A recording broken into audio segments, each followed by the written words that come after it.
네, 오늘 공부하는 이제 25가의 내용은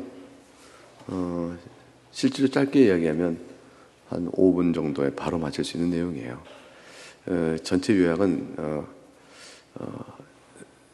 악한 영이 기독교 신자에게 있어서 가장 경계하는 내용이 뭔가 그 점을 이제 짚어줍니다. 그러니까 이제 내용을 읽어가면 알겠지만 기독교의 정체성이라고 할 수 있는 핵심 안에 잡다한 것들을 섞지 않고 그거를 바르게 붙들고 있는 이제 순수한 의미에서의 또는 요약적 의미에서 핵심적인 의미에서의 기독교의 신앙은 악한 영의 입장에서는 가장 방해하기 어렵고 또 대적하기 어려운 성격을 갖는다. 근데 그것이 이제 이번 과의 내용이 되어집니다. 살펴보겠습니다. 첫 번째, 네 환자가 어울리고 있는 일당의 진짜 문제는 이제 사랑하는 여인이 생겼고 그 여인이 믿음의 가정 안에 있잖아요. 근데 그들과 어울리고 교제하는 가운데 있어서 가장 심각하게 염려하고 있는 문제는 바로 이거다 이겼어요. 그것이 뭐냐면 그 일당이 순전히 기독교적이다. 이게 무슨 말이에요? 순전히 기독교적이다. 이 말은 기독교의 본래적으로 기독교라면 가져야 될 신앙의 내용 그 자체 외에 다른 것들을 번잡 속에 섞이거나 기독교 모양으로 더 확장시키거나 포장하거나 뭐 이런 게 없고 그냥 순전한 기독교다 이런 얘기예요. 그러니까 이제 기름이 있으면 참기름이다. 그러면 이게 순전한 참기름이야. 그럼 뭐예요? 여기다가 향료, 향신료 뭐 다른 거 안 섞었어. 순전한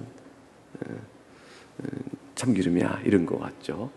그러니까 다른 것들을 부연하거나 덧붙이거나 섞지 않은 이제 우리 식으로 설명하면 성경 그대로의 가르침이 주어지는 핵심적, 본질적 기독교의 내용 그 자체 그거를 잘 붙들고 있는 사람 그게 이제 문제다 이렇게 되는 거죠. 좀 더 내용을 읽어가면 이제 이해가 더 도움이 되실 겁니다. 물론 각자 관심사가 다르긴 하지만 그들을 묻고 있는 그런 여전히 순전한 기독교란 말이야. 이제 그 C.S. 루이스가 순전한 기독교라고 번역되어 있는 Mere Christianity. 이 순전한 것은 Mere예요. M-E-R-E. Mere Christianity라는 책을 썼어요. 이제 제가 생각 중입니다. 이거 끝나면 그걸 계속 읽어갈까? 어떨까? 이렇게 생각 중이에요 지금. 그런데 순전한 기독교라는 말이 그 자체가 이게 도대체 뭐냐? Mere Christianity. 번역이 어렵다 했는데 단지 기독교일 뿐 다른 것들은 없는 그런 의미에서 순전한이에요. 그래서 미어라는 말이 M-E-R-E 그게 단지 이런 뜻이거든요. 미얼리가 단지 이런 뜻도 있거든요. 그러니까 단지 기독교 그 자체일 뿐 딴 건 없어 라는 뜻 자체죠. 지금 그게 문제라고 얘기하고 있어요. 사람들의 각자의 관심도 다르다. 그래서 어떤 사람은 형편이 처지와 다 다르니까 하나님 은혜를 구하고 맛보는 길과 측면은 다양할 수 있겠지만 그러나 여전히 공통점은 순전한 기독교를 붙들고 있다는 게 문제다. 우리의 바람은 이제 사탄, 악한 영들은 말이죠. 그리스도인이 된 인간이라 할지라도 뭐 그리스도인 이왕이 됐다 할지라도 기독교 외에 뭔가 섞기를 원해. 왜냐하면 진리에서 조금씩 벗어나게 만드는 거고 진리의 핵심을 못 잡게 만드는 거란 얘기예요. 그래서 기독교와 무엇라고 뭔가를 더해지길 바란다고 심리 상태를 그런 심리 상태를 더하게 만드는 거야. 무슨 소리인지 알겠니? 기독교와 위기, 기독교와 새로운 심리학, 기독교와 나치 독일의 신질서. 원문엔 나치 독일이라는 말 없어요. 그냥 신질서인데 이 신질서란 말이 도대체 뭔가 싶을 테니까 역자가 이제 집어넣습니다. 기독교와 신유의 역사. 근데 신유라는 것은 여기서 이제 페이스 힐링이에요. 믿음으로 병이 낫는다라는 이제 페이스 힐링을 신유라고 번역했어요. 뭐 이런 거. 또 기독교와 심령의 연구, 또 기독교와 채식주의. 기독교의 맞춤법 개혁. 이게 도대체 기독교에 가되 뭐뭐뭐라는 걸 덧붙여서 하게 되어지면 그리스도인은 그리스도인인데 뭔가 본질적인 기독교인의 중심에서 관심사와 마음을 딴 데 두는 기독교인을 만들 수가 있단 말이지. 이런 뜻이에요. 그래서 신앙이 있어야 할 자리에 신앙 대신에 기독교의 색채를 띤 유행들, 여러 패션이라고 있는데 유행이에요. 그러니까 유행들, 여러 가지 유행 사조들을 얹혀놔서 유행 사조에 관심 갖고 말하고 막 그런 일에 신경을 다 쓰게 만들면서 기독교적인 모양만 취하게 하라고 이렇게 하는 것이죠. 예나 지금이나 변함없는 것, 그런 걸 딱 질색하게 만들라라는 거예요. 그럼 캐캐무고 고전적이고 왜 그러냐? 지금 시대가 어느 때인데 그러냐? 이런 식의 생각을 갖도록 만들어라. 지금 시대는 말이야, 기독교를 할지라도 채식주의에 대한 얘기를 해야 되는 거야. 뭐 이렇게 얘기한다든가. 이런 식으로, 노라는 거죠. 예나 지금이나 변함없는 건 그 두 글자를 뭐라고 그래요? 진리 말씀이에요. 진리 말씀에는, 그거 캐캐문 거. 그러니까 이제 이와 같은 거죠. 예컨대 우리 교회가 이제 16, 17세기에 종교개혁 이후에 가르쳐진 성경적 진리를 우리가 참된 성경에 기초한 진리로 받고 성경을 계속 연구해도 16, 17세기에 만들어진 여러 신앙적 교훈들이 성경에 잘 부합되어지고 성경에서 나온 참으로 성경적이라는 사실을 우리가 확인되어지니까 그것을 우리가 계속 붙들고 귀한 전통으로 받아들이며 오늘 우리의 신앙을 유지하는데 어느 누군가 그런 거죠. 아니 지금 시대가 어느 때인데 500년 전에 1600년대 이래가면서 1700년대 400년 전에 그때의 이야기를 끌어가지고 지금도 그걸 믿느냐. 지금은 이미 근대사에 들어왔고 계몽주의의 시대에 있고 더군다나 현대 이 시대에는 얼마나 많은 세상이 바뀌었는데 그때 그냥 성경 17세기에 완성되었던 나름의 그런 교리를 붙들고 있느냐라는 식으로 비방을 하게 되고 조롱을 할 수가 있는 거죠. 실제 저는 그런 얘기를 들었고요. 근데 우리가 캐캐 묻고 이런 것들을 왜 하느냐 이런 식의 비방인데 우리가 믿는 것은 뭐예요? 하나님 말씀이죠. 영원토록 변함이 없고 불변하며 여전히 예나 지금이나 동일한 진리의 말씀. 그거에 따라 이루어지는 교리도 또한 역시 성경에 기초하고 있으니 진리로 우리가 성경에 의하여 세워진 진리로 받는 거 아니겠어요? 그래서 그것을 따라가고 있는 것이죠. 웨스트민스터 신앙고백서 왜 해요? 그거 17세기 중엽이 만들어진 건데 성경에 기초하고 있으니까. 이제 이렇게 돼서 우리가 믿는 것은 소중한 신앙인데 이런 것들에 대해서 질색하게 만들어라. 이렇게 되어지는 것이죠. 그래서 이제 보수 장로교다 그러면은 지금 제가 말씀드린 입장을 지키겠다는 것이고 좀 진보적이다 또는 자유적이다 그러면 지금 말씀드린 내용에 대한 새로운 해석과 새로운 우리 신앙이 필요하다. 이렇게 얘기하는 거예요. 그렇게 되면 이제 어디까지 넘어가냐면 교리와 신조를 넘어서서 성경 자체도 그런 눈길을 보기 시작해요. 비평적으로 읽는 건데 비평적으로 읽는다. 그러니까 성경을 하나의 말씀이 읽는 그대로의 가르침을 문법적 구조에 의해서 또 신구약의 신학적 구조의 연속성 안에서 성경을 하나의 말씀인 줄 알고 믿는다. 그리고 읽고 해석한다. 문학 장르에 따른 해석의 차이야 당연한 독법이죠. 그걸 왜 부정하겠어요? 시는 시대로, 내러티브는 내러티브로. 또 이렇게 다 또 서신대로의 독법이 있으니까 거기에 따라 읽지만 그러나 영감된 말씀이요. 그 말씀을 우리가 그 내용 안에 주어진 바를 그대로 봤는데 순전하게 읽는 거죠. 그때 옆에 사람이 툭 치고 너 그걸 그대로 믿느냐? 이 편지 쓴 의도는 말이야 라고 말하면서 비평적 읽기 시작하는 거예요. 그 의도는 여기 말해진 대로가 아니고 이렇게 말하는 까닭은 그 당시에 어떤 의도가 되어 있는 것이고 요 사람들의 신앙은 요래서 그래 라는 성경 외에 다른 연구를 통해 성경 해석을 뒤엎는 거예요. 그 성경이 진리를 말한 거예요. 예컨대 이제 동성애에 대한 바울의 로마서의 지적이 나오는데 그것을 그대로 받으면 안 된다. 그대로 받으면 안 된다. 이것은 실제 성애적 측면에서의 대상자가 동성은 안 된다고 금하고 있는 말이 아니고 라고 이제 해석하는 거예요. 그것이 아니고 성애적 관계에 있는 사람의 대상과의 신실함을 말하기 위해서 하는 말이다 라는 식으로 이제 왜곡 해석을 해요. 그러면 성경들 안 읽는 거죠. 그럼 우린 쓰여진 대로 읽어야지 무슨 소리야? 그러면 그러니까 순전하게 읽지 말고 비평적으로 읽어야 돼 이렇게 되는 거죠. 그렇게 되어지면서 이제 이사야 선지 혼자 쓴 것이 아니라 3명의 저자가 쓴 거를 나중에 편집하여 묶어놨을 뿐. 그러면 이사야서의 통일적 신학 해석을 못해요. 그러니까 이게 각기 다 파편적인 신학의 공동체가 자기들의 주관적 신앙 고백을 기록한 것이니까 통일된 해석을 해나갈 객관적 기초가 없어져요. 하나님의 영감된 기초가 없어지는 거죠. 그럼 뭐 임의적인 해석이 나오게 되어지고 그렇게까지 되어지는 거죠. 그러니까 이런 식의 캐캐묵은 오래된 것에 대한 비아냥거림은 신조를 넘어서서 성경을 읽는 데까지 미치게 되어진다. 그게 지금 오늘날 전 세계에 있는 여러 교회는 물론이와 이 땅에 있는 여러 상당수의 교회도 그 입장을 따라가고 있는 거죠. 그래도 이제 신학교보다는 교회는 덜해요. 신학교에서는 그렇게 배웠어도 성도를 모아 예배하거나 그럴 때 하나의 말씀입니다 이렇게 성경을 하나의 말씀이라고 놓고 설교하지 않으면 이제 종교성과 예배 자체를 유지하기 어렵기 때문에 그렇게까지 감히 대놓고 하는 교회는 소수죠. 교회는 그래도 아직은 한국 교회는 보호를 받고 있어요. 그거는 다 보수적 장로교회의 큰 기여가 쓰임새라고 할 수가 있어요. 우리가 말씀을 붙들고 있는 한 상대적으로 함부로 하는 분들이 경계심을 갖게 되어 있는 거죠.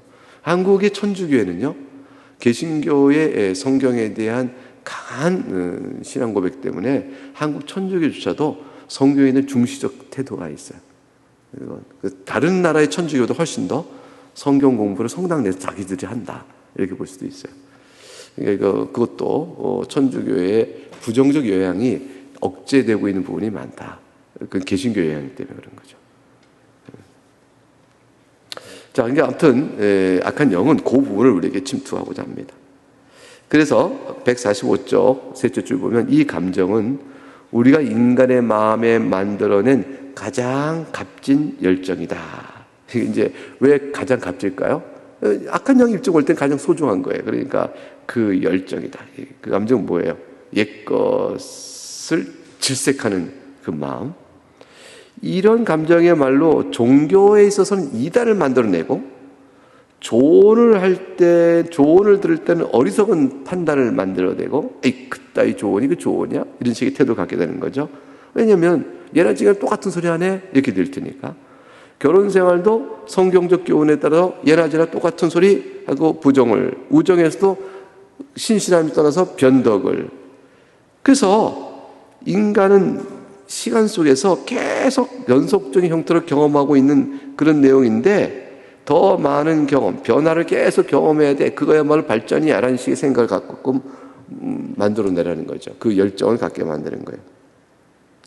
근데 인간은 말이죠. 어차피 변화의 시간을 겪어요. 시간 속에 있다는 건 변화를 경험하기 때문에 변화를 인간은 피할 수가 없어요. 그래서 원수는 그리스도께서는 이렇게 했다고 사탄이 보는 거예요. 악한 영이 보기를 먹는 것을 즐기듯 변화도 즐기게끔 만들었다. 사실 이거 정말 쾌락주의야. 이거는 C.S. 루이스의 관점이에요. C.S. 루이스는 하나님과 우리의 신앙의 관계는 행복이라고, 즐거움이라고 얘기해요. 기쁨. 기쁨이란 말로 다 표현할 수 있는 하나님과 우리 사이의 특별한 즐거움의 관계. 그게 이제 신앙생활의 실체라고 생각해요. 그러니까 이거를 알기 위하여 신학적 지식, 성경적 진리도 배우는 거예요. 그러니까 말씀의 가르침 자체는 지식으로 있고 그 지식으로 인해서 그리스도께서 우리를 구원하신 은혜에 대한 감사와 감격을 느끼고 하나님과 교통해 나가는데 이 모든 것들의 내용은 다 하나님과의 화목하고 즐거워하는 행복감을 느끼게 하는 것.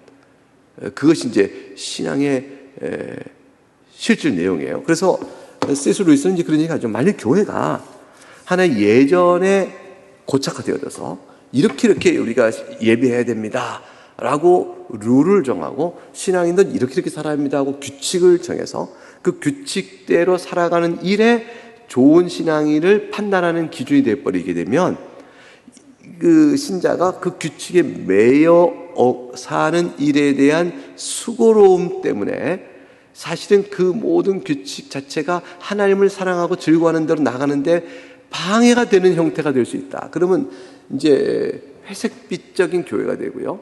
일종의 창백한 교회가 되고요. 또 더 나가면 화석화된 교회가 될 수 있다라고까지 얘기해요. 그래서 참된 즐거움을 아는 길은 진리에 대한 올바른 깨달음이 우리 안에서 기쁨으로 다가와 하나님과의 즐거움을 맛보는 신앙적 쾌락이에요. 이거 플레저인데 쾌락이라 번역가 되는지 모르겠어요. 쾌락이라 말이 우리말 속에 나쁜 부정적 뉘앙스가 있기 때문에 이게 신앙적인 기쁨과 즐거움 안에 다 갖도록 이끌어주는 것. 근데 그건 진리에 기반해야 돼요. 그래서 진리가 지식주의가 아니고 그로 끌어오게 하는 것. 이것이 바로 기독교 신앙의 절정의 핵심이다. 이렇게 봐주죠. 이제 그게 이제 여기에 자기의 신앙관 또 내용이 여기 지금 포함되어 있는 겁니다. 그래서 내심은 정말 쾌락주의자라니까 그리스도 안에서 우리의 행복과 즐거움을 얻으니까 그걸 즐기게 해놨다. 근데 이제 먹는 것이 그렇듯이 변화 역시 그 자체가 목적이 되면 곤란하니까 불변을 사랑하는 마음을 주어 변화를 사랑하게 한다. 이게 무슨 말이에요? 불변을 사랑하는데 변화를 사랑한다. 이게 서로 균형을 맞춰놨다. 어떻게 이게 같이 갈 수 있을까요? 기독교의 진리죠. 그게 뭐냐면 날마다 은혜가 새로운 거예요. 그게 변화예요. 그러나 날마다 은혜가 새로운데 그 은혜는 불변적인 거예요. 불변적인 은혜를 날마다 새롭게 알도록 이끌어가는 거죠. 하나님 섭리 가운데서. 우리가 다양한 인생의 신앙생활 경험을 하잖아요. 슬프거나 기쁠 때나 괴로울 때나 즐거울 때나 주 안에서 영적으로 경건의 힘을 가질 때나 또는 우리가 죄 가운데 있을 때나 병약할 때나 강건할 때나 부유할 때나 가난할 때나 인생의 다양한 측면들 우리의 삶에 변화를 주고 있는데 그 변화 가운데서도 진리의 말씀 안에서 우리가 불변적 하나님의 사랑을 깨닫고 나가는 기쁨이 있잖아요. 그러니까 그 하나님의 진리의 말씀의 불변성에 대한 기쁨의 깨달음은 변화하는 삶의 다양한 측면에서도 하나님 은혜를 배우게 되므로 약할 때 내가 오히려 약함을 자랑하고 사랑하는 일이 벌어지고 이렇게 되어진단 말이에요. 그러니까 모든 요소가 이게 신앙에 주는 특별한 역설인데 이것들을 얘기하고 있는 거죠. 그리고는 변화와 불변을 결합해 자신의 창조한 세계 속에 이 두 취향을 다 만족할 수도 고안해 두었지. 이제 그리스도가 그렇게 했다는 것이죠. 인간에게 4계절을 주는 것 쉬운 예를 들었어요. 그 계절이 해마다 다르면서도 해마다 같게 해놓은 것처럼 말이야. 봄은 봄이고 가을은 가을이죠. 겨울은 겨울이고요. 계절은 바뀌고 있지만 그 계절 자체는 동일해요. 근데 이 동일한 계절을 봄, 여름, 가을, 겨울 바뀌어가는 과정 속에서 변화를 겪으면서도 아주 오래된 똑같은 여름, 똑같은 가을, 똑같은 겨울을 맞이하게 되면서도 기뻐하게끔 해놨다. 그래서 변화와 연속적인 것, 그 둘 사이의 균형을 얘기든 예를 이걸 드러났습니다. 영적인 경우도 마찬가지라는 것이에요. 그래서 이제 교회는 원수는 그리스도는 영적인 스피리추얼 이어 영적 해를 주었는데 그것도 역시 금식과 축제가 번갈아가면서 바뀌면서 동시에 해마다 같은 절을 지키게 되어 있지. 그러니까 교회력을 이제 이게 앵글리칸이니까 성공회니까 교회력을 중시 여기는 교회라면 그 교회력을 따라갈 거란 말이에요. 그러면 뭐 지금 회개 주간 사순절 또는 뭐 오순절 또는 무슨 절 지키면서 해마다 반복되는 절인데 그 절기가 변화되는 과정 속에 새로운 은혜를 깨닫고 그러나 반복되고 있다. 이렇게 얘기하고 있는 거죠. 그래서 지금 이제 이야기는 다 설명을 위한 보조적인 설명이에요. 왜? 진리를 기뻐하고 붙드는 순전한 기독교인으로 있는 것에 대한 것을 방해하려면 어떻게 하면 좋을까? 그걸 이제 찾는 과정이죠. 146쪽에 가게 되면 그래서 우리가 먹는 즐거움만 따로 부풀려 탐식을 만들어낸 것처럼 먹는 즐거움만 따로 부풀려 음식을 탐식할 때 먹는 즐거움에 취한 거죠. 변화가 주는 자연스러운 즐거움만을 따로 뒤틀어 완벽하게 새 것만 원하는 욕구로 우리가 바꿔놓으면 되는 거야. 이제 요게 이제 악한 영이 추구하는 임무입니다. 요거를 게을리한다면 인간은 올해 내린 1월의 눈송이와 오늘 아침의 해돋이와 이번 크리스마스의 플럼 푸딩 앞에서 새로움을, 변화를 겪는 새로움과 동시에 그러나 해마다 맞는 1월이요, 해마다 맞는 아침이요, 매일마다 맞는 아침이요, 해마다 맞는 크리스마스 플럼 푸딩 같은 음식이지만 그 친숙함을 또 맛보는데도 새롭게 동시에 맛보며 만족할 뿐 아니라 황홀감까지 느끼게 된다. 이걸 방해해야겠다. 그래서 어린아이들이 하는 걸 봐라. 애들은 말이지, 우리가 그를 미혹해 넘어뜨리기 전에 애들도 이렇게 하자. 여름에서 가을 접어들면은 도토리 줍자 하고 도토리 놀이하고, 자기 때마다 제철에 맞는 놀이하면서 너무너무 재밌어 하지 않니? 우리가 요렇게 하는 일들이 없게끔 하기 위해서 우리가 방해를 해야 된다. 자, 새로운 것을 추구하는 욕구는 우리가 볼 때 참 유익하지. 왜냐하면 계속 새로운 것을 갈급하는 사람은 좋은 것을 주었으나 좋은 것의 기쁨을 잠시 맛보고 또 다른 새로운 것을 추구하는 것으로서 결국은 한계, 효용, 체감의 법칙. 그래서 맛있는 걸 먹었는데 그 맛있는 게 먹다 보면 이제 맛이 없어져요. 그래서 효용이 줄어들죠. 그럼 다시 또 새로운 거, 이게 추구하는 그러한 일들이 벌어지게 되어지거든. 지속적으로 새 것을 경험하려면 돈이 많이 드니까 결국 탐욕을 포기하거나 불행을 겪거나 둘 중에 하나가 있는데, 우리 이걸 다 가져올 수가 있다고. 그 탐욕을 만족시키기 위한 욕구 때문에 불행을 겪도록 만들 수도 있단 말이지. 이렇게 얘기합니다. 이 욕구가 거세지면 거세질수록 무해한 쾌락의 원천은 더 빨리 고갈되어 버리고 결국 원수가 금지하는 쾌락으로 나가게 된다. 선을 넘어가게 된다. 그러니까 새로운 것에 대한 추구로 인해서 결국은 종교 같은 뭐가 돼요? 이단으로 빠지는 거죠. 그러니까 교회 생활이 평범해지는 거예요. 처음에 은혜 받고 예배당에 나올 때 너무 예배가 감격스러운 거예요. 나 같은 죄인을 주님께서 버리지 아니하시고 내가 얼마나 많은 죄 가운데 있는데 지금이라도 그냥 나를 하여금 붙드셔서 정말 이 복음을 듣게 하고 먼저 믿은 많은 성도들을 보면서 이 자리에 한 자리에 앉아 내가 함께 예배하고 하나님의 자녀로 서 있구나 하는 사실이 너무 감격스러운 거예요.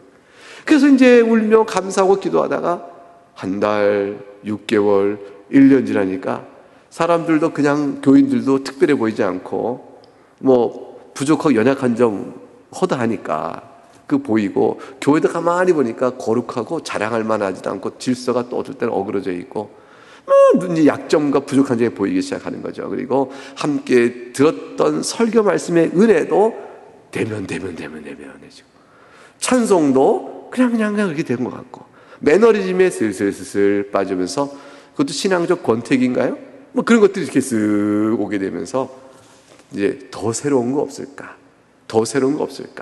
이게 찾아다니게 되는 거죠. 그러다 보니까 이제 교회 바깥에 어느 기도원에서 또 뭐 하나 또 찾아가 보고, 진리 말씀이 단순해 보이는 거예요. 제일 약적인 문제가 뭐냐면 성경을 배워가는 일이 지루해지기 시작하는 거예요. 진부해지기 시작하는 거예요. 성경이 맨날 그냥 그런 것 같고 목사님 설교는 맨날 그냥 그 설교네 라는 식으로 들리기 시작하면서 말씀의 진리를 떠나 새로운 뭔가를 추구하게 하면서 주관주의적 극단주의로 빠져가게 돼요. 그러다가 이제 신천지를 만나요? 신천지가 성경을 풀어주는 게, 이게 못 듣던 거네. 그러면 이제 눈 반짝반짝 하고 그걸로 넘어가게 되는 거예요. 진리를 발견했다.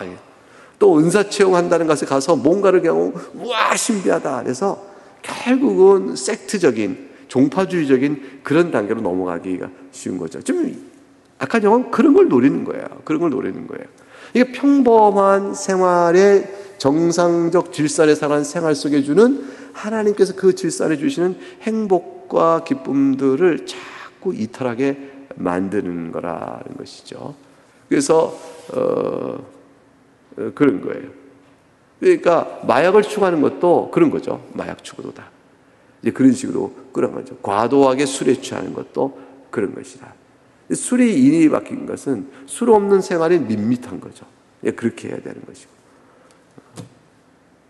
취미 생활에 과도히 빠지는 것도 마찬가지예요. 그 취미가 적절히 삶을 도와주는 요소가 되어야 되는데 그게 아니라 그게 지배가 돼버리는 거죠. 이제 그것도 마찬가지라. 그럼 이제 그게 나중에는 도박도 그렇게 넘어가요. 건전한 취미생활이 아니면 도박도 그렇게 넘어가는 거죠. 이렇게 됩니다. 아니 경마장에서 말 타는 거 보고 재미삼아 얼마 이렇게 건다는 것 정도까지야 뭐 위험하지 않으면 괜찮잖아요. 뭐 있을 수 있는 일이잖아요. 야, 나 500원 걸려서 1,000원 거라면. 근데 이제 경마장이 도박장이 되는 거죠. 카드놀이 할 때 식구들이 모여서 뭐 이 말 해도 되는데 그냥 얼마당 얼마 이런 거 있잖아요. 그 뭐 쩐당 얼마 그러나 뭐라 그러지? 장당 얼마 그러나? 뭐 그런 거. 점당 1점당 100원 뭐 50원 100원. 근데 1점이 1,000원이 되면 무지무지 큰 돈이 되는 거죠. 그렇죠? 이제 이런 식의 가족 간의 싸움이나 또 나중에 다툼되고 다 그런 것들이 다 그렇게 100원으로는 재미없어요. 점당 100원 이제. 야, 1,000원으로 뛰자. 이제 이런 식으로 변화를 자꾸 갖게 해서 새로운 맛을 추구하게끔 만들어 결국은 기본을 다 잃어버리게 만드는 것. 그래서 오래된 것은 캐캐보는 거예요. 영구하고 불변적인 진리인데 그것들을 질색하게 만드는 것을 만들어요. 현대인들은 끝없는 변화잖아요. 그러니까 지금 뭐 이 유튜브도 아니고 뭐예요. 이렇게 요즘 5분을 넘어가면 안 본다고 그러죠. 이제 우리 교회 유튜브의 설교는요, 볼 사람이 없어요. 누가 그 긴 시간을 그 앞에 들여다보겠어요, 그거를. 그러니까 이제 틀림없이 고전적인 아주 그분들만 볼 거예요. 젊은 사람들 절대 못 봐요. 되게 5분도 길다. 3분으로 끝내라. 이렇게 얘기되어지니까 빨리 나가도록 되어지는 거죠. 시대는 그렇게 변화되고 그런 의미에서 고전적 진리에 대한 추구해 나가는 것들은 우리에게 좀 점점 멀어지게 되어지는 거죠. 예, 이거 좀 심각한 문제예요. 근데 지금 C.S. 루이스는 그게 악한 영에겐 굉장히 좋은 환경을 주는 것이다. 오히려 그걸 도모시킨다. 이렇게 보고 있습니다. 그래서 147쪽 위에서 이제 첫 번째 단락 5절이죠. 마지막으로 새 것을 찾는 이 욕망은 그 위에 보면 그래서 146쪽 맨 아래 보게 되면 예를 들어 볼까? 예나 지금이나 변함없는 것을 질색하는 마음에 불을 질러 놓으면 말이지 예술도 그 어느 때보다 위험이 덜한 물건을 바꿔놨다. 그 어느 때보다 위험이 덜한 물건은 악한 영의 관점이에요. 악한 영이 볼 때 좋은 관점으로 바꿔놨다. 그래서 저급한 예술, 고급 예술 할 거 없이 새롭고 더 새로운 것, 과도한 선정성, 부조리, 잔혹성, 교만 속으로 하루가 더 빠르게 빠져들고 있거든. 요즘 뭐 드라마 보면은 다 알잖아요. 폭력은 더욱더 잔인하게, 선정성도 더욱더 성적인 선정성도 더욱더 자극적으로 이렇게 나가고 있지. 옛날처럼 지금 이런 거 목욕탕집 사람들 이런 거 아마 못할 거예요. 홈 드라마 같은 거 있잖아요. 그 뭐지? 옛날에 있던 드라마. 네, 제가 못 들었어요, 형님. 전원일기. 이런 거 될까요? 신풍산풍인가 이런 건 될까요? 꽁트라? 모르겠는데 아무튼 이렇게 잘 안 될 거예요. 한 가족, 세 가족, 한 지붕 세 가족 이런 거 잘 안 될 거예요. 한번 나왔으면 좋겠어요. 아무튼 이제 그런 거 잘 안 된다. 우리 교회 예배도 잘 안 되죠. 이 전통적 이렇게 이런 식의 예배도 변화가 여러분은 어떻게 잘 견디셔요? 우리 교회 예배를 참 특별하세요. 여러분은 특별하세요. 그래서 새 것을 찾는 이 욕망은 유행이나 풍조를 창출하는 데 꼭 필요한 요소가 된다. 그랬습니다. 사상의 유행을 이용하면 생각도 유행하잖아요. 진짜 유행한 것에 관심을 못 갖도록 방해할 수 있지. 진짜 유행한 건 뭘까요? 영원토록 변치 않는 것. 어제나 오늘 똑같은 것. 진리 말씀. 그게 진짜 위험한 거예요. 요것에 관심을 갖지 못하도록 사상의 유행을 자꾸 들면 그 새로운 사상을 따라가느라고 성경적 진리 말씀에 자꾸 돌아오는 일에 관심을 덜 갖게 되는 거죠.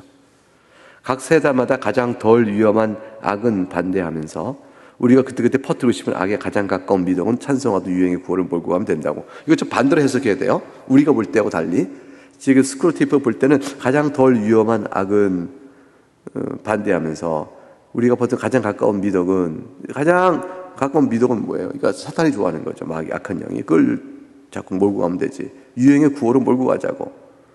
홍수가 날 때면 물을 어떻게 막을까 고민해야 되는데 소화기를 들고 설치게 함으로 문제점을 바로 직시하지 못하게 만드는 거죠. 이게 자기의 상황이 지금 어떠한 내면적 상태 또는 환경이 어떤 하나님께 내게 뭘 말씀하시는가를 상황을 통해서 바로 봐야 되잖아요. 홍수를 당했어요. 그럼 하나님께서 지금 뭐예요? 네가 홍수를 대비하지 않았으므로 이 홍수란 상황을 통해서 홍수에 대비하는 너의 상황을 직시하여 개선하라. 이게 하나님께서 주시는 교훈일 거 아니에요? 근데 소화기 들고 설치도록 만드는 거죠. 엉뚱하게. 그러니까 자꾸 말씀이 주고 있는 바른 진리에 대한 직시를 못하도록 딴 것에 붙들게 만드는 거죠. 그러니까 영적 교훈이 안 받아지고 성장을 못해요. 성장을 못합니다. 그래서 그렇게 돼가지고 배가 침몰할 때 배점까지 물이 들어온 쪽으로 몰려들게 하는 게 우리 작전이야. 이 임시 처방만 하도록 만드는 거라는 거죠. 인간들이 모두 세속화되고 열정이 식을 때 열정의 위험성을 조목조목 폭로하는 사조를 유행시키고, 그리고 열정이 식을 때는 열정의 위험성을 조목조목 폭로하는 사조를 유행시키고, 1세기 지난 다음에 모조리 바이런식의 감상에 빠졌을 때 낭만주의예요. 바이런식 낭만주의. 단순히 오성의 위험을 부르짖도 유형을 바꿔버리는 거지. 오성은 이성에 취한 해석이거든요. understanding. 이치에 따라 향하는 것의 위험성 부르짖도 유행을 바꿔버리는 거지. 그래서 이제 이성주의를 떠나서 낭만주의적 감성에 대한 가치를 인정하는 쪽으로 사조를 바꿔버리도록 끌어가는 거라. 잔인한 시대는 감상을 경계하고, 왜냐하면 잔인한 시대는요, 감상이 되면은 잔인함이 끔찍해져서 잔인하게 행동을 못하게 만들어요. 폭력성에 대한 잔인한 때 감상이 막 살아나면 힘들어하잖아요. 그러니까 그 감상을 잘 경계하게 만들어서 잔인한성이 더 증폭되게 하고, 나태하고 게으른 시대는 체면을 경계하라. 내가 나태하고 게으를 때 내가 이렇게 살면 안 되지. 그래도 이러면 되지 않아. 내가 그래도 명색이 이런데 라는 생각을 못하게 만들어서 나태하고 게으름이 더 도모되게 만들고, 천정적 시대에는 청교도주의를 경계하라. 청교도주의는 뭐예요? 이런 하나님을 사랑하는 마음으로 절제적 생활을 청교도가 이렇게 해왔던 문화, 의식 풍토가, 그런 것들이 선조시대에 나오면 방해가 되잖아요. 이거 못하게 만들어라는 거죠. 그래서 인간들 죄다 노예 내지 폭군이 되려고 안달나 있을 때는 자유주의를 최고의 적으로 만들어야지. 왜냐하면 노예 내지 폭군이 되려고 하는 시대에 방해되는 일들은 없애야 되니까. 그래서 넘어가 148쪽에 무엇보다 큰 승리는 예나 지금이나 변함없는 것들 질색하는 이 감정을 철학까지 승화시켜라. 그게 철학이라면 고상한 가치가 되니까 지식인의 헛소리를 통해서 그 타락을 더욱더 강화시키는 것이다. 근데 유럽 사상에 사실 그거는 우리 중에 이미 만들어 놓은 건데, 성공적으로 만든 건 진화론적인 생각, 역사적 특징, 이런 것들은 아주 유용하지. 역사적 특징은 뭐냐면 상대주의 역사적 특징이에요. 진화론은 항상 새 것이 좋은 거죠. 더 발전된 거라고 보니까. 그래서 지금 것이 옛 것보다 좋은 거야 라는 식의 생각. 그 역사는 상대적 가치니까 지금이 더 가치가 더 좋아, 이런 생각으로 갖게끔 만드는 거지. 원수는 아주 상투적을 좋아해. 내가 볼 땐 맨날 똑같은 소리지. 예를 들면 단순한 질문을 던지길 바란다고. 이게 상투적인 거 아닐까? 예를 들어서 이게 옳은 일인가? 이게 신중한 일인가? 너무 성급하지 않냐? 이거 가능한 일이야? 이런 식의 아주 상투적인 질문을 자꾸 하게끔 원수는 생각해. 시도한다고. 이게 중요한 거예요. 우리에게 있어서 이게 인간은 무엇이냐? 사람이 산다는 건 뭘까? 사람이 죽은 다음에 심판이 있나? 아니면 옳은 거 그러다는 건 어떻게 되는 거야? 그 도덕적 규범은 어디서 오는 거지? 도대체 우린 생명은 뭐야? 물질이 생명을 날 수 있어? 이런 아주 기본적인 상투적인 오랜 철학적 질문, 아주 옛날부터 있었던 고전적 질문들이에요. 그 질문들을 자꾸 하게 되면 그리스도의 진리로 나오게끔 되어 있어요. 그런데 그런 일 대신에 이렇게 생각을 만드는 거죠. 요즘 시대에 맞는 일이야 이게? 야, 이렇게 하게 되면 이거 요즘 시대를 잘 따라가느냐? 진보적이야? 아니면 반동적, 즉 수구적인 거야? 요즘 이거 MZ세대 맞아? 이런 거죠. 역사의 흐름에 맞는 일인가? 지금 시대가 어느 때인데? 이런 식의 질문을 하게 만들면 진짜 생명을 살리고 중요한 질문들은 못하게 만들 수 있다는 거죠. 이게 시대의 흐름에 따라가기 급급한 거죠. 급급하게 된 거죠. 사실 이런 것도 대답이 없지. 묻기만 하지만 대답이 없거든. 인간이 어떻게 장래에 변할 줄 알아? 그 장래의 모습이라는 게 사실 지금은 오늘 우리가 어떻게 에 따라서 내일이 결정되는 것을 아예 생각도 모르고 미래에 기대어 지금의 선택을 하려고 하는 거로 장래에 이렇게 될 거니까 지금 이거 해야 돼. 이렇게 거꾸로 본다는 거죠. 사실 인간은 시대의 미래를 그때의 결정된 모습을 미리 내다보고 거기에 맞춰 오늘을 준비할 수가 없다는 거예요. 그래서 사실 지금 내가 뭘 하냐에 따라서 미래가 결정되는데 순서를 바꿔가게끔 되어져서 답이 사실 없는 거 아니냐. 이렇게 좀 스크루테이프가 말하고 있습니다. 그래서 오히려 미래에 기대어 지금 선택을 내려고 들지. 그 결과 이런 진공 상태 우왕좌왕 사이에 살짝 침입하여 우리가 이미 정해놓은 행동하게끔 할 좋은 기회가 생겨요. 이미 우리가 정해놓은 행동은 시험거리예요. 시험 빠져 죄에 빠지게 하는 것. 우리는 이미 큰일 하나를 해놓았지. 인간들은 좋은 변화와 나쁜 변화, 좋지도 나쁘지도 않은 변화를 구분할 수 있었지. 그런데 우리는 이런 지식을 상담을 제공하는데 성공했어. 다시 말하면 좋은 것과 나쁜 것을 구분하는 기준점을 우리가 허물어버렸어 라는 얘기예요. 그러니까 그 기준점이 어디서 와요? 성경 말씀이 왔는데 토대가 무너져 버린 거죠. 지금 C.S. 루이스 때는 아직 포스트 모더니즘이라는 때가 아니었는데 포스트 모더니즘은 근대주의예요. 근대주의는 적어도 기독교에는 신앙이 최종권이지만 이성적 권위에 기초하여 옳은 표준이 있었다고 믿는 게 이제 근대주의예요. 그래서 근대주의는 표준을 찾아요. 이 표준에 따라서 판단하는 일들을 해왔어요. 그것이 이성이든 말이죠. 근데 포스트 모더니즘은 후기 근대주의는 그 표준을 무너뜨려요. 그 표준은 없다라고 돼 있어요. 각각 상대적일 뿐 각각 표준이 있다고 말해졌으니까 절대 표준이 무너져버린 시대가 되어진 거예요. 이거는 사실 악한 영의 스크루테이프의 입장에서는 아주 좋은 시대가 온 거예요. 그래서 기독교인의 가르침이 사회적으로 통용적 가치로 나올 수 없게끔 만든 거죠. 그래서 우리가 이제 동성애는 성경이 금하고 있으면 안 됩니다는 말을 하면 세상을 안 받아들이게 되는 거죠. 그러니까 세상을 설득하기 어려워지게 된 거예요. 왜냐하면 세상도 이미 사실은 이런 성경이 굳이 말하지 않아도 보편적, 표준적 가치로 그건 아니지, 동성혼은 그건 아닌 것 같아. 이렇게 다 왔는데 이 고전적으로 이어져 왔던 것이 무너져 버리니까 지금은 각각 소수 인권이라는 명분 하에 모든 것이 다 옳다고 얘기하자. 그리고 옳다는 것을 말할 뿐만 아니라 옳다고 가르쳐야 한다고 되어 있는 거예요. 가르친다고 하는 순간 그것이 표준화 되어버린 거거든요. 그럼 각각 모든 것들이 표준화되는 것, 그것에 다 옳다고 하고 표준화되어버리면 어떤 걸 행해도 괜찮게 되어지는 교육이 이루어져요. 그러면 이제 동성애뿐 아니죠. 다양한 트랜스젠더 뿐만 아니죠. 그 다양한 다성애적인 여러 측면의 그것들이 소수인권의 말로 다 인정돼야 하는 사회적 표준으로 들어와 버리니까 우린 못 받게 되는 거죠. 그건 독재가 되죠. 아니라는 말을 못하게 만드는 거죠. 그러니까 이런 식의 일들이 지금 도모되고 있고요. 지금 안 돼요. 지금 사회가 과학기술은 발달했고 요 표준적인 기준은 무너져 있고 그렇기 때문에 앞으로 사회가 어떻게 마구 나갈 거냐. 그것들은 적어도 기독교인에게는 어려운 시대, 훨씬 더 어려운 시대일 것이다. 이렇게 봐야 할 것입니다. 그래서 불변하는 기술적 용어를 정체되다는 좀 더 감정적 형용사를 바꾸고 그랬거든요. 정체되다는 말은 벌써 우리 마음이 뭐예요? 뒤처졌다, 나쁘다는 느낌이 있거든요.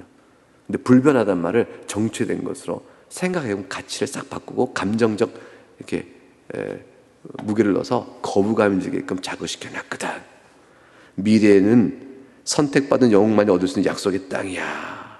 그러니까 나도 그 미래 땅을 얻고자 간다라고 해서 변화를 자꾸 새롭게 추구하는 자로 만든 거지.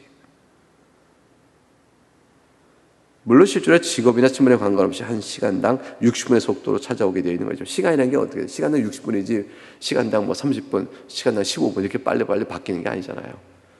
시간은 똑같이 가고 있는데 변화의 감각은 계속 빨라져서 한 시간을 10시간처럼 지루하게 느끼게끔 만들어서 이걸 추구하게 만들어라. 이런 식의 얘기가 되겠습니다. 네. 결국은 우리는 어떤 의미에서는 이 변화의 시대에 예나 지금이나 변함없는 불변의 진리를 붙들고 있는 우리들은 이런 흐름에 대해서 오히려 따라가지 못하는 뒤처진 자가 아니요 진리 지킨 자라는 자부심과 이해를 굳건히 갖고 오늘 우리 신앙도 살아갈 필요가 있겠습니다. 기도하겠습니다.